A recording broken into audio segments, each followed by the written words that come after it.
Scabies দ্বারা আক্রান্ত চুলকানি হলো অত্যন্ত সংক্রামক একটা অসুখ।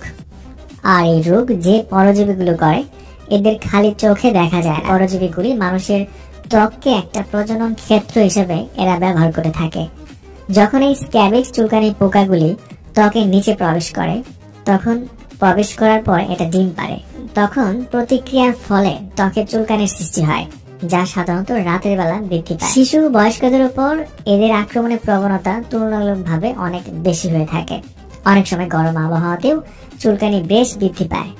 আবার ব্যাকটেরিয়ার সংক্রমণের ফলে এই চুলকানি আরো জটিল রূপ ধারণ করতে পারে, যার ফলে এর থেকে ত্বকে ক্ষতির সৃষ্টি হতে পারে। হার্টের রোগ, সেপ্টিসেমিয়া মানে রক্তে ব্যাকটেরিয়ার সংক্রমণের প্রবেশ, এমনকি কিডনি সমস্যা পর্যন্ত হয়ে যেতে পারে। স্ক্যাবিসে আক্রান্ত চুলকানি দেহের যে কোনো অংশে হতে পারে, তবে সব থেকে বেশি হতে দেখা যায় হাতে, বিশেষত নখের চারপাশে ও আঙ্গুলের ফাঁকে। এছাড়া বগল, কুনি এবং কবজিতে, স্তনবৃত্তে এবং কুচকিতে হতেও দেখা যায়। খেয়াল করে দেখবেন, যারা হোস্টেলে বা মাদ্রাসায় বোর্ডিং এ থাকে এবং ঘনবসতি এলাকায় থাকে তাদের এই রোগটা বেশি হতে দেখা যায়।